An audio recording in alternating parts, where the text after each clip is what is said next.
Hey friends, welcome back to Pastors' Wives Tell All. Today we're chatting with Hannah Kurtz. Hannah is a wife, mom, homeschooler, and soon-to-be mom of 6. Hannah and her husband, Thor, serve in Lincoln, Illinois, where he's the youth pastor at Open Arms Church. But their story of how they ended up there is anything but ordinary. What started as a missions trip to Florida took an unexpected turn when their group broke down in Illinois. That detour turned into a divine redirection, one that eventually led Hannah and Thor to serve at the very church that helped them during that trip. In this episode, Hannah shares how obedience to God's call can lead us down paths we never planned, how it's okay to grieve what we've had to leave behind, and how God meets us even in the hardest transitions. Her story is such a beautiful reminder that sometimes what feels like a setback is really just God setting the stage for something new. You're going to love Hannah's honesty and her faith-filled perspective on following God, even when it's hard. So let's get to it.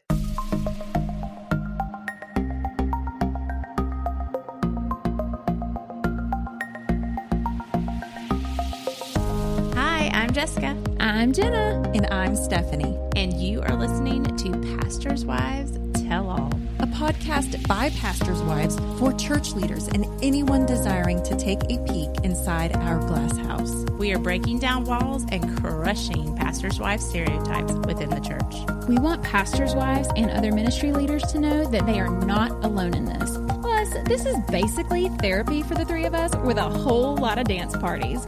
Woo, woo. Hey, Hannah, welcome to the podcast. Hey guys, thanks for having me. I'm so excited to be here with you. Yes, we are so excited to have you. Fun fact, Hannah actually attended a retreat that we did, goodness, was it 2 or 3 years ago in Missouri? No, it was last fall. It was last October. Last fall? Oh, wow. Oh, it was. Okay. I get like the two Missouri retreats, like mixed up sometimes. So it was last year. Yeah. So we are super pumped that you get to be on this side of things. Yes. It's going to be good. Okay, Hannah. So before we jump into all of your questions, please tell us a little bit about who you are. Well, not us, but the people listening. What you and your husband do, and a little bit about your family. Yeah. So I'm Hannah Kurtz. As you said, I'm married to Thor. We have 5, almost 6 kids. Our oldest is Ava. She's 11. Ella is 9. I'm sorry. My face. His name is really Thor. His name is Thor, but I did not realize that. And you have Thor's hammer in his office that you're sitting in. Yeah. I do. I'm blown away. Sorry. For those I watching couldn't on get YouTube, there it is. There it is. Hannah, it's funny that Stephanie stopped because earlier I thought you said Thor when you were talking about being in his office. Yeah. And I was like, I feel like she just said Thor, but surely she didn't say Thor. But she did. Yep. She did. Yep. Anyway. When we were in the retreat, when she was sharing her testimony with me, when she would say Thor, I never second guessed it, but I was like, every time she would say it, I'm like, that's really his name. Okay. I love it. But it's so cool. Okay, continue. You're talking about your Hannah. family. It is really his name, and we get asked that a lot. And the joke is his parents heard his name on a macaroni and cheese commercial. It was before the comics were super popular. So it was, but it fits him. Yes. I love it. Okay, so we have Ella, who is 9, Lydia is 7, Elijah is 5, and Greta is 3, and baby is due in December. Christmas baby. It's amazing. I'm really hoping he's here early, but yeah. That would be nice. Let's see. I saw you get up a minute ago, and I was like, "Oh, she's so cute, a little baby." Yeah, I was like, "Oh, just a baby." Okay. Yeah. So I grew up in Minnesota in a really small town, and Thor grew up in Duluth, Minnesota, which is not a small town. And we met while I was in college up there and got married in 2012 and started full-time ministry in 2017. We're serving in our second church in Lincoln, Illinois, at Open Arms Fellowship. Thor is the youth pastor here, and I stay home and homeschool our kids. It's like a small school, man. She has a small school. And she's legitimately. Adding, Yeah. Are they paying tuition? In chores. That's good. I guess they are. That's good. Okay, good. That's good. Okay, so Hannah, we love to talk about testimonies on our podcast and what the Lord is doing. And you have a very cool testimony that I got to hear while we were retreating in Missouri.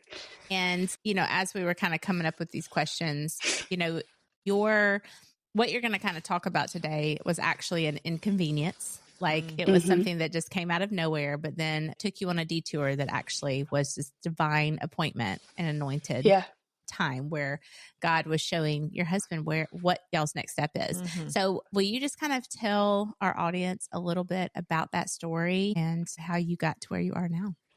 Yeah, for sure. So before our divine detour, I'll back up. So we started at our church in 2017, our last church, and we went through a major transition. Like it was just a lot of turmoil, a lot of trauma, and we were finally at a good place, a healthy place. Like our youth group was growing and thriving, and we were really content. We were super close to my family. And we had no plans to leave. Like that's where we wanted to stay rooted. And so then flash forward to 2023, my husband was taking a group of students down to Florida on mission trip, and their bus broke down twice actually on that trip. So the first time it was just like minor mechanics and they were able to get it up and running and they got back on the road. And the second time they broke down in Lincoln, Illinois, and they tried everything possible to get out of the state, to get down to Florida, to do their mission work, but God just like really clearly kept shutting doors. And so they ended up serving the church. So it's a really long story, but they got connected with this church in Lincoln that had just bought half of a college campus. And so at that point, I think we had like 3 or 4 buildings, the chapel, 2 dorms, and maybe one other building. Oh, the athletic center. And then like 60 acres of land. And so it was this massive thing. Wow. So through a lot of communication, they got connected with the church, and the church had been praying for bodies and workers. And so it was really just like, obviously God wanted to have them serve here this week, that week, right? Yeah. So the whole week Thor spent serving here and just ministering to the church. And, and at one point the lead pastor said to him, it'd be really great to have someone like you serving here. And our ministry where we were at was thriving and we were rooted. Right. And so he brushed it off. Like he's like flattered, but at the same time, like we're right where God wants us right now. And so they finished their trip, and he got home and he was kind of reflecting on the week, and just really felt the Lord ask him, you never asked me about that conversation. Ouch. Yep. And so he's like, well, what do you mean, God? Like, why would I ask you that? This is what we have here. Why would we leave? And so he felt the Lord ask him again. He's like, I'm not questioning you a third time. And so he started praying about it. And before he said anything to me, like he just started pressing into what the Lord wanted. And God just made it really clear, like we were supposed to start asking that question. What would life look like in Lincoln? So a little bit more, I could spend a whole podcast just unpacking this. Oh, yeah. Yeah. But we had our house on the market to sell and buy something bigger in Minnesota. And it had been on the market for almost a year. And we had no offers, nothing. And the week that he was here, in the middle of the week, which was, like the hardest day of ministry on a mission trip, we got an offer on our house. Wow. And so crazy. Right. And so God just started putting like all the pieces together for us to just leave. And so from the time we started the conversation when they were here in August, we moved 3 months later. So it was really that is a whirlwind. Wow. Yeah, it was for sure. But yeah. Okay. So Hannah, for you, let's go back a little bit. Like, what was your reaction to like, hey, I feel like we're supposed to go to Illinois and live on a campus? What were your emotions and your thoughts? Yeah. So the first time he brought it up, he walked in. It had been a horrible day at home. Like everything was a disaster. Oh, no. I was super stressed out. And he walked in the door and all he said was, what is the Lord speaking to you? And he never started a conversation. Like he didn't say hi, didn't say anything. Like that's how he started the night. And so it was really like, okay, this is something really big. Like if this is how you're approaching this with me, this is really big. And so we just kind of pressed pause, like, okay, what, like, I don't know, where is this coming from? Like, what were you processing? Like, where are you going with this? And so he started asking the question, like, what would it look like for us to move to Lincoln? I feel like this is something the Lord is asking us to walk out. And I think looking back on all of it, there was a really just supernatural peace about all of it. Like God was asking something so incredibly massive of us. We look back on it as like walking out in Abraham faith. Like we left everything that was familiar, everybody we knew. Like we had connections from what he had made on his mission trip, but we had nobody here. Like there was nobody we knew. And not even close. So, but I feel like he carried us through the time of transition from when we made the decision to when we moved. And then really the transition. So we sold our house in September and we moved in November. So we spent about 45 days living with my parents, which was a really sweet time too. And just we were able to have a little bit of closure to like that chapter, which was good. Yeah. But it's been hard. Okay. But so we know you made the move, you listened to the Lord, and you moved into a college campus with a bunch of kids. Yeah. So the college owns the dormitories. But there was no one living there, right? Yes. Yeah. The campus was completely. Yes. Wow. Completely empty. Short of the college still owned half of the campus at that point. So they had like online classes in their admin building. So they're like empty buildings and everything. So, I'm just thinking about how massive that is. Yeah. And like, what did your kids think? Let me ask that. What did your kids think about living in a college building? Yes. Yep. So we moved into the 2-bedroom resident advisor apartment with 5 kids. We knew that we would have storage space, in all of the dorms. And the hope was we would have a kid in each dorm and just let them. So at first they thought it was like living in a hotel. They called it the hotel. And they thought it was great. And then it got really old, really fast. We thought it was going to be temporary, like 3 to 6 months was kind of our timeline, like giving ourselves to find a house. But in a lot of ways, it was really sweet. We had just we were cramped in. It was cozy. We had 100 acres to wander around and just enjoy freely. Like it's really quiet. And so in a lot of ways, it was nice. And the church has been so gracious. We've had a lot of privacy and everything when we lived here. But we also didn't want to stay there. And there were reasons that we were needing to get out of the apartment. So we really felt like a crunch to find a house. And so we started looking even before we moved, obviously, but it was a little over a year and a half, I think, by the time we finally moved, that we were in a dorm. Yeah. And wasn't there some kind of unexpected blessing that came through it all? You want to share about that? Yeah. So we found a house. I was in Minnesota at the time when Thor found this house. And so we bought it. I had not seen it. We signed papers and I didn't see it. Oh man. And he told me in hindsight, had I seen the house beforehand, I never would have agreed to buy it. Okay. Because it needed so much work. It had been vacant for over 2 years, but the project didn't scare us. And we were done having kids at 5. Like we were short of permanence, we were done. And so tackling this project, like we had 2 toilets that didn't flush, a shower that didn't drain, like animals living everywhere. Like it was brutal. And so we close on Good Friday. We go out for supper for our anniversary on the 21st, which was 3 days later. And it hit us like, hey, your period is really late. Yeah, you've been really stressed, but we can't deny this anymore. And so we took a test and I sat in the ice cream shop crying because we were pregnant. And so, man, so knowing we had this like huge undertaking, and then I got hit with like all the pregnancy, first trimester, like all of the things, and couldn't get out of bed for 3 weeks or 13 weeks. My goodness, I'm so sorry. Yeah. So it was brutal. It was brutal.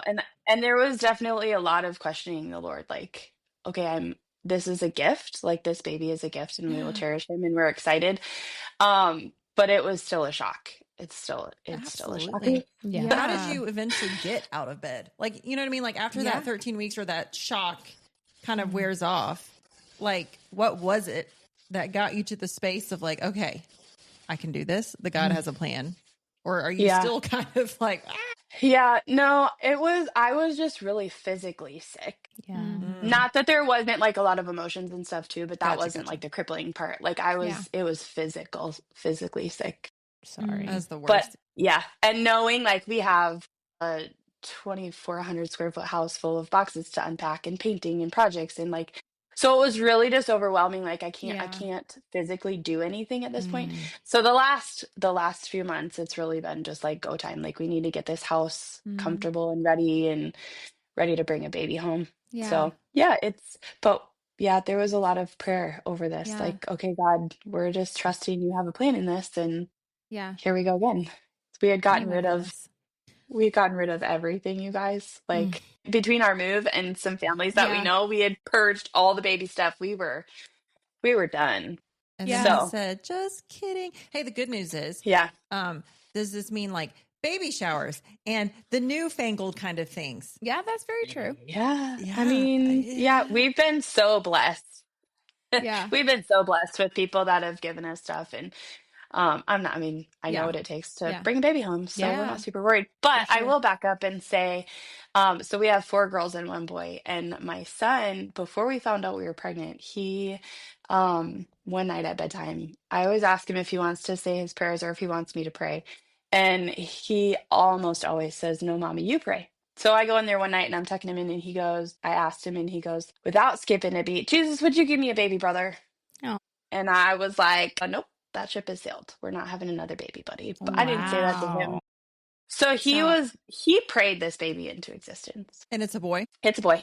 My gosh. Yeah. That is The wild. prayers of A babe. children with their childlike Seriously, faith. Yeah. that's amazing. Okay, Yeah. Hannah. So Wow. we would like you to paint a picture for us. Paint the picture. What does everyday life and ministry look like for you and your family on a college campus? Yeah. So I think that on a college campus, our youth ministry, even though we have all this. Oh, back up. We have the entire campus now. We own the entire campus, 11 Wow. buildings, 100 acres. So it's massive.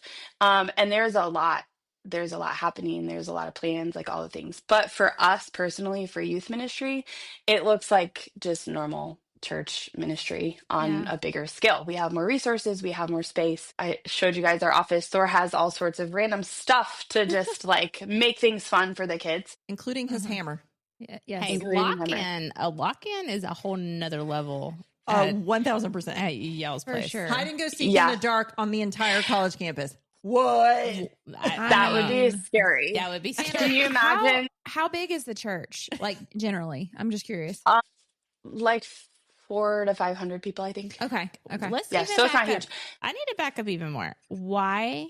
What was the purpose in your church buying this campus? I feel like people are going to want to know that. Yeah, okay. So this is a really cool, like, God miracle in itself. So the church started as a home church with 2 couples. Wow. It'll be 19 years ago this spring. And they quickly outgrew the home church. They moved into I always get it backwards. First, they were in 2 different locations. They were in a dry cleaner and they were in a dollar store building. And they had outgrown them, like sequentially. Mm-hmm. And so they had been praying about space or land to build, or they needed to expand, right? And so they had been praying, and then COVID hit, and like everything else, the college started struggling. So it was Lincoln Christian University prior to us taking over. So it was a seminary, and they and then hoped that they would be able to return to in person, and that just didn't happen. And so the church was praying about more space. The college was praying about, what does our future look like? And so our pastor had approached the president of the college about just renting the chapel, and what that could look like. And they did that for a while, and then the Lord brought all the pieces together, and eventually both parties were really feeling like they were supposed to take over. And so we first acquired the chapel, and then a few of the other buildings, and then the college closed officially last year in May. So May of 2024 they closed completely, and we own all of it. But it was for like a fraction of the price of what it would cost, or even for building. And And so, yeah, That's amazing. I know, it's so crazy. Yeah. It's also, my husband's the lead pastor, and I'm trying to think, like, if that was given to us, that also feels very, like, daunting of, like, what do we do with the space, you know? Yeah, like, for It does sure. feel like a lot. Yeah. For sure. Hey, friend, we will get right back to our episode, but we want to take a moment and thank our patrons. You guys keep our podcast going. If you are not a patron and you would like to consider donating to our podcast ministry, we would be so grateful, and we might even do a happy dance. When you become a patron, you get perks like being the first to hear about special info and retreats. You get bonus episodes, monthly devotionals, lock screens, and more.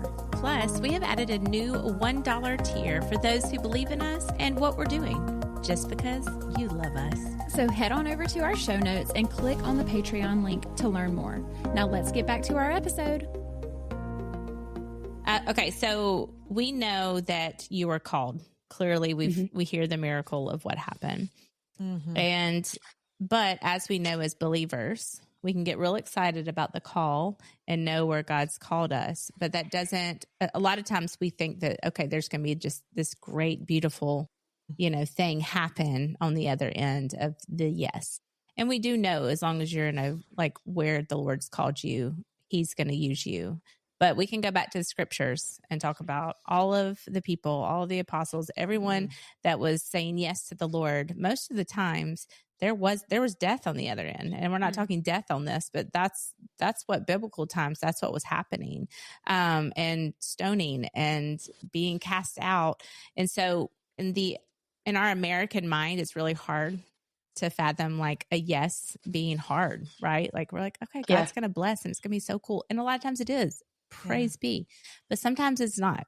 Sometimes there comes a lot of heaviness with that and a lot of just turmoil and things within that yes. So can you kind of walk us through, since y'all said yes and you've been in this ministry now for a few years, like what's going on right now and how are you handling everything? Yeah, so I think moving down here, just like you said, we expected everything to be great. We made this huge sacrifice for the Lord. Like in my mind, everything was going to just fall into place. Yeah. It was going to be like, obviously there's been so much rich blessing in it, but I think the reality was, and looking back, it was the first year and a half, I feel like was really just the biggest struggle in it. Yeah. But looking back, like it felt like God had abandoned us. And I vividly remember one day it was just hard and I was struggling emotionally, like we were burned out. And just literally falling on the floor and screaming out to God. And it felt like, Jacob wrestling with God, like that's what it felt like, but couldn't really articulate that or like understand or grasp why it was so bad, so hard. And I came across a book called Tired of Trying by Ashley Morgan Jackson. Have you read it? I have not read it, but I downloaded it to listen to it. I saw it come across my Instagram. Yeah. So I'm only partway through it. Yeah. Yeah, girl, you do. It's so good. Yeah. Yeah, it's so good. And that, yeah. It kind of changed things for me. Like I felt seen, like she put to words everything that I couldn't articulate. And it has made my spirit feel lighter. So I would recommend the book. It's really good. But I think that has been one of the biggest lessons that I've learned through all of this is that even in obedience and even in us trusting and walking this out with the Lord, like there's been such a heavy grief through all of it, and to process it and name it for what it is and to be able to process through it and work through it for what it is has been where we're at lately. But to just continue in prayer and worship in the word, I think that has probably been where we're at lately, where I'm at lately. Well, I love that you're still there. Like, I think the hard thing is I think as believers, even like pastors and their wives and ministry leaders, like our faith can actually be pretty like shallow because we haven't been put through a lot of fire. And so, I think that a lot of people would have gone in your situation and the chaos that you've kind of shared with us, that it could have looked different for a different family, because that is something that you could get so burnt out so quickly that we must have heard God wrong. right? If things aren't going well, then we must have heard God wrong. And I think a lot of times we walk away from what God's actually called us to do, even if it does seem hard, because we're like, God called us to this. He would have made this better. He would have made this easier. So we must have listened wrong, right? To question why God. Did you have those why God moments, and what kept you going? Oh yeah, for sure. So within just the last couple of months, we had an altar call after service, and pastor invited anybody that wanted prayer to come down, and we're the pastors, like why would we go up for prayer? But I really just felt the spirit like, nope, you need to go up. And so he came down and he was praying over us, and there was definitely like breakthrough in that moment, because we were really just raw with him. And I said to him, I said, did we hear God wrong? And he looked me square in the eyes. He's like, there are too many God signs and too many things for you have to heard God wrong. I just fumbled that really bad. But the point is, like, no, this is where we are supposed to be. We are exactly in the center of God's will and doing what he has called us to do. But yeah, there's definitely been moments like that. There was also another time before we moved, Thor said jokingly, if I die, are you still going to Lincoln? That's a good question. Wow. That's a good question. And I looked at him and I said, no way. Said, I'm not going to tell you. And that night God spoke to me and he was like, I didn't just call him to this, I called you as well. And so that was really like, okay, like, what is it that you have for us here? Like, we're moving for his job. Like, there is no other draw right now other than for ministry. So what does that look like? And I feel like we're still navigating that. I'm still trying to figure out exactly what the purpose is for us here. But I was just thinking too, you use the word grieve, and a lot of people skip over that because they say, well, I just need to be happy because I'm serving God and this is where I'm supposed to be. And I was called there. But there is that normal, natural process of grieving things that were lost, whether that's people, whether that's a home, whether that's what you've always known and where you bore your children and have started raising them. Expectations, for sure. Yes. So many things to grieve. And it's okay to do that. Yeah. And I like that you're mentioning that part, because hear me, I mean, most people, I will say most, I mean, not all, but most end up moving somewhere when you're in the ministry, whether that's an hour down the road, another state. Most people that I know, now there are a few that get to be in their hometowns, but many move. And so there is a lot of grief that comes with that. I appreciate you mentioning that and saying, hey, this really is what this looked like. This was hard.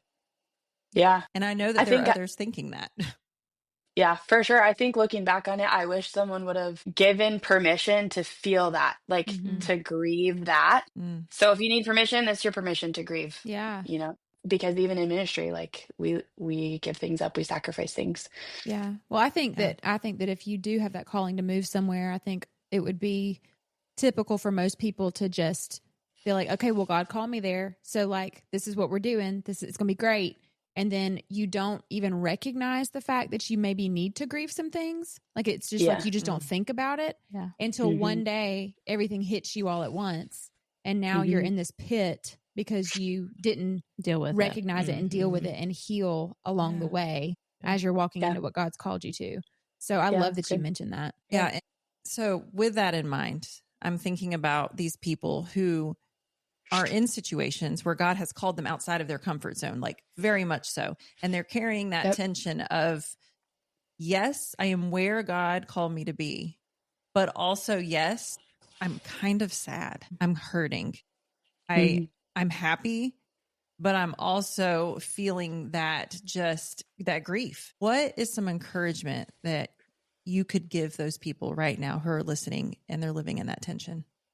Yeah, I think really just to keep pressing into the Lord. I think it would have been really easy to get bitter and walk away and like throw in the towel, but we would have missed out on so many blessings. I mean, I could name them, but to keep pressing into the Lord, even when you don't want to, and really to find a pastor's wife friend to walk with, to be able to process with, because that's really changed things for me, you guys. Since retreat last year, like that has really brought a lot of breakthrough. And so it was totally beyond my comfort zone, something I never would have imagined doing. This right now, like never. Who are we, God? Like, you've given us a story to tell, but like, okay.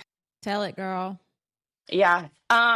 But at retreat, I connected with other pastors' wives, and that has been so empowering to just have a safe place beyond our community, beyond the people that we're interacting with, every day, like to process through things with, and who really get it, who know what life is like. And the other thing would be to really just have a prayer team that are standing behind you, that you can reach out to and ask for prayer, or even just to know like they're battling for you and you can't. Yeah. That makes me so happy to think about you coming to the retreat and finding people and how much that helps, because I think that's good for our hearts too. Absolutely. And she was in a struggle. Yeah. She was on the struggle bus at the retreat. Very struggle bus. And so it's just really cool to like hear, how far you've come. And I think people need to hear that. She was on the struggle bus and dealing with a lot. Yeah. And she's still dealing with a lot. But her attitude has changed. Her faith has grown, even if your circumstances haven't met your expectations that you thought would happen at this point in the ministry. Yeah. That you're still pressing in and you're seeing the blessings. I think that's the cool thing. If we can start looking at everything in prayer and thanksgiving, if we start looking at things as a blessing and thanksgiving, even in the midst of our circumstances, it will change our attitude. It will change the way that we look at things. Not perfection. Sure. It doesn't mean you still don't maybe cry on the floor and want to beat a pillow sometimes, but like you're getting through it, like because you know you're right in the will of God. Yeah. And that matters. Amen. And so I'm definitely proud of you. Yeah. Like it's so Thank cool. you. And you're in a whole different, like, I don't know, like you're just in a very different realm. Yeah. I think of. Yeah. You're in a realm of your own. Like, but it's just so cool. Like, as I listen to your story again, I'm like, it's just so cool. I think it's the potential for what is going to be. I think it's really cool. I think it's just the growing pains right now, but God's got so much in store for your church. It's going to be cool. I also can't wait to see what God has in store for that little boy, because he was obviously prayed into existence by your son. Like, that's just the coolest thing ever. So that's going to be a cool part of his testimony. 100%. My brother prayed for me. Yeah. Yes, for sure. Have to remind him as he gets older and he's annoying him. Like, you pray for me. You might not have been here if it weren't for me praying it. So be careful. My prayers work. Yeah. I could go both ways. That's so great. Oh my goodness. Well, Hannah, this has been such an amazing conversation. Thank you so much for telling your testimony. But we have 3 questions for you, as you know. Okay. Are you ready? Rapid fire. I think so. Question number 1. If you could go back and give your pre-pastor's wife self one piece of advice, what would it be? Don't believe the lies that the enemy is trying to bleed in, because ministry is not just a calling on my husband's life. He has called us both to walk this out, and he's called me too, and he's prepared and equipped me for it too. Amen. She said that with confidence. That's right. You did. You believe that. I felt like you believed it. It was good. I think she listened to the Lord when he told her. Absolutely. Okay, second question. What do you do for fun, either by yourself or with your spouse, to get your mind off of all ministry things? Yeah.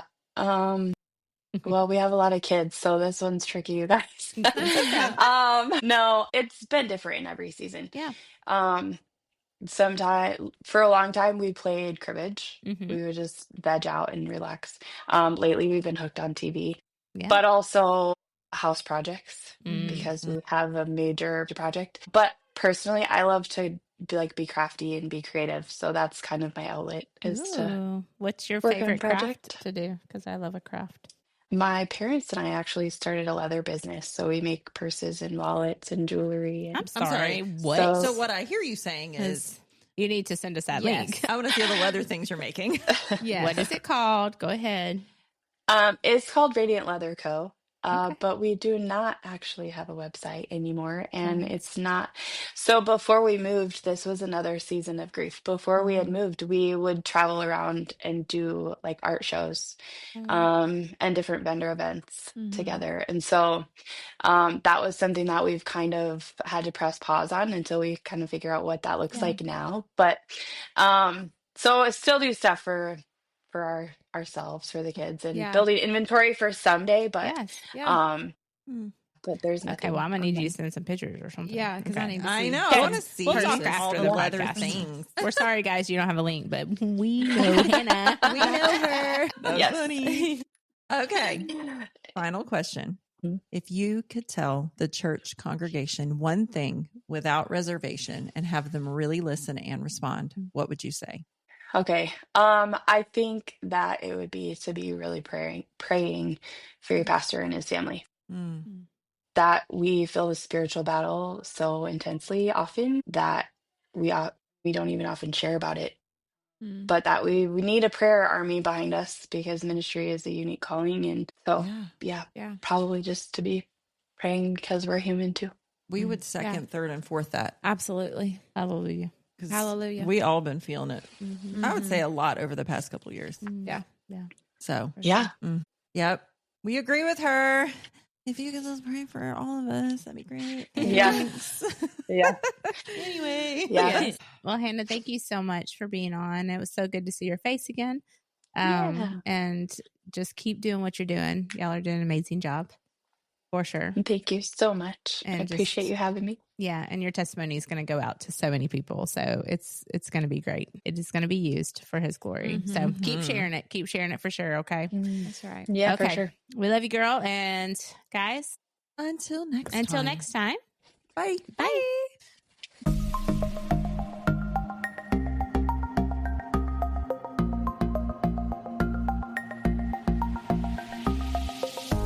Okay, friends, if you have enjoyed this episode as much as we have, please help us spread the word on Facebook and Instagram. If you didn't know yet, Instagram is where all the fun is at. From dance reels on Wednesdays to spiritual encouragement and laugh out loud posts in between, there is something for everyone. And last but certainly not least, if you could take a moment right now to stop what you're doing and give us a rating and review, even subscribe to our podcast, this seriously helps other people find us who wouldn't be able to otherwise.